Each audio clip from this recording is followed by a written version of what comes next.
Turrets. Chances are the boat you're making is going to be decked with them. And even though we might only have 2 or 3 turret designs on their own, the fact that we'll be seeing each pasted numerous times across your vessel means it's very important to have a look that you're happy with. Like most of my tutorials, this is purely to help you hone in on your aesthetic. So let's go ahead and break down what makes a great looking turret. Let's kick this off right with a quick terminology section so you guys are working with the same vocabulary that I am. When I say gun turret, or turret, I'm referring to the complete assembly. The gun house, or turret cap, is the boxy back end, while the guns are our barrels sticking out up front. I'll probably say this 1,000 times across my aesthetic tutorials, but your gun turrets are one piece of a larger puzzle. It's good to have them look great on their own, but you really want them to complement your build. So sizing and spacing, along with quantity, will do a lot in their own right. We talked about firing arcs in my superstructure video, so I'll just leave this here as a footnote. Coming back to this peculiar ship, you've probably noticed that it has a lot more main guns than most, yet at the same time, it still feels pretty balanced when looking at it. Believe it or not, this ship was designed around its main armament. Big surprise. The guns are based on the real-life 14-inch guns found on the likes of the USS Texas. Obviously, I could just take her hull and add more guns, but that would look absolutely terrible. The reason that my ship works visually isn't just that it's larger, but that it's large enough that it maintains the appropriate space. When I focus on the aft deck, you can see just how much space there is between the very stern and the aftmost gun turret. If you're not really sure about the sizing of your main turrets, shoot to have their width be a little more than a third to a half of the vessel's overall width. Otherwise, you risk your ship feeling like it's oversized for its role, or inversely, poorly designed to support its primary weapons.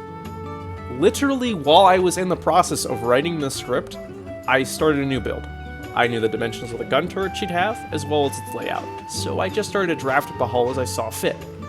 While I was really happy with the hull on its own, it wasn't until after I made a draft of my gun turrets that I realized they felt very small in comparison to the sheer size of the vessel.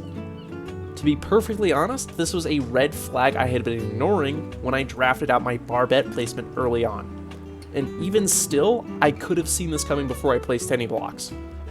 I knew my turret was going to be 10 meters wide, so having a ship wider than 30 meters was going to start taking away their wow factor, much less the 37 meters I ended up settling on. Future me now has to redo 2 hours of work to make a slightly smaller hull.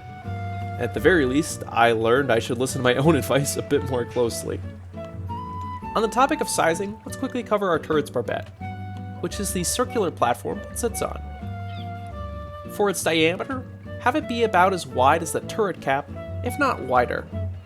I've seen a number of examples where people try a narrow barbette design for their turret, and in most cases, it just makes the turret look like it doesn't have any weight to it. As for its lengthwise positioning, the turret cap will tend to look its best when seated flush up against the front of the barbette, leaving us with all of our overhang in the rear. This is for balance purposes.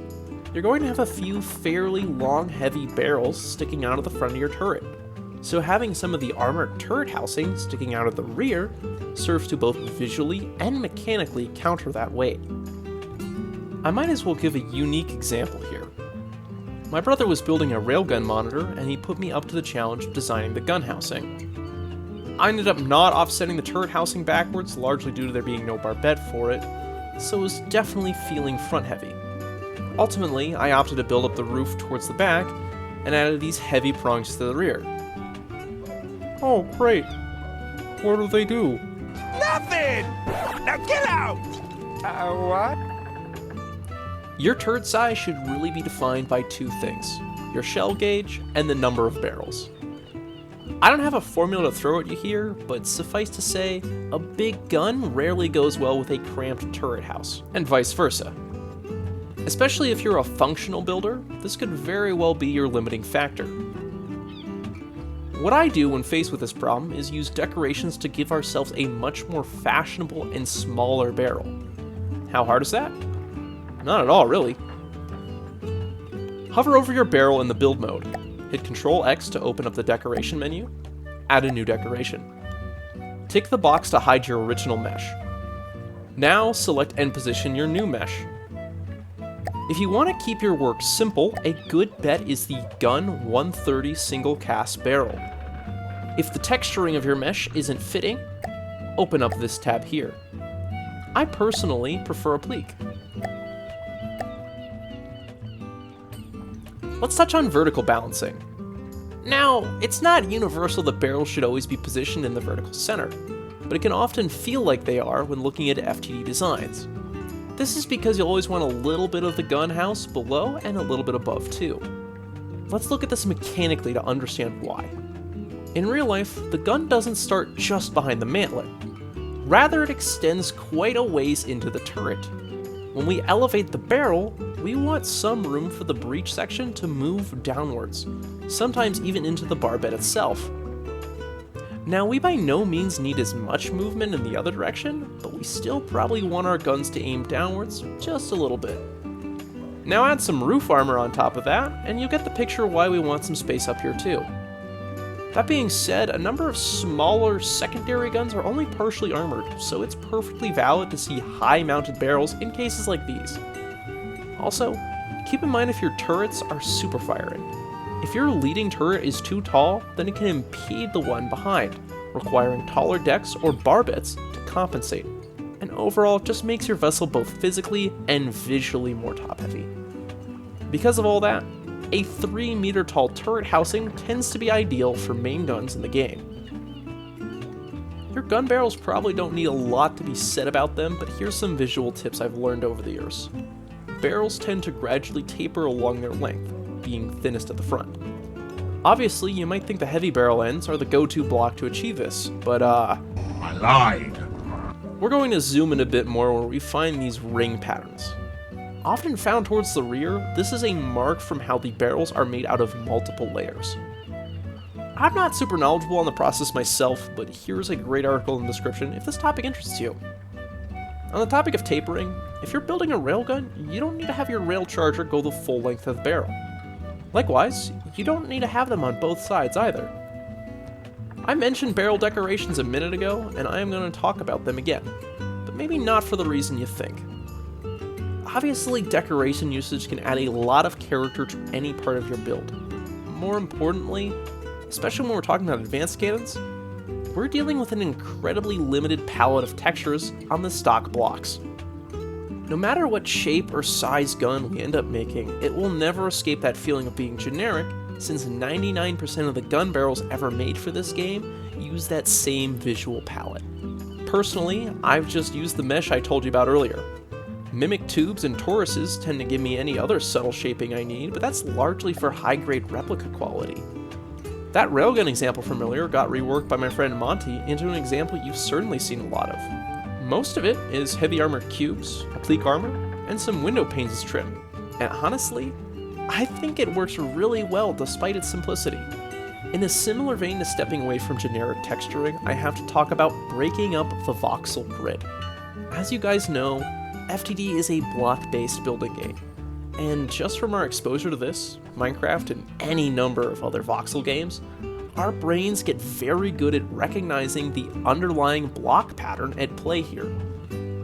This is true for any part of your vessel, but turrets tend to suffer from this the most. If you know how to use the triangle generator mod, great, but if not, don't panic.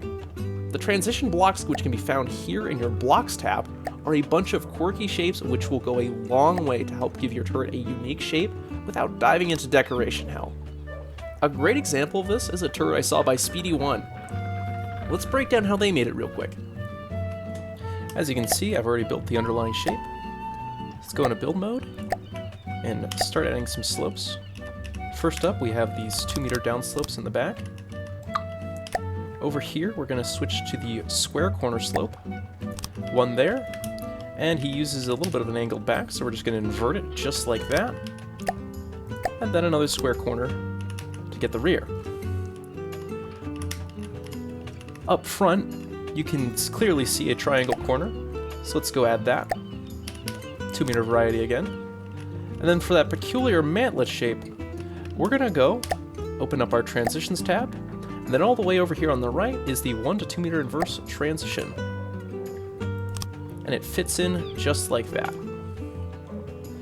Now you can see a little bit of a lip down here, which does use decorations, but very easy to add nonetheless. So I'm going to use the 1 meter transition left, actually. Orientate like that, and then we hit Control-Shift-X to add. First things first, I'm going to half the, not that one, the left-right scaling. So we've halved that, and then we'll just move that down to position here. Just like that. Now that's looking good. Let's apply with mirror. And for the rest, I'm just going to keep it simple by using some oblique.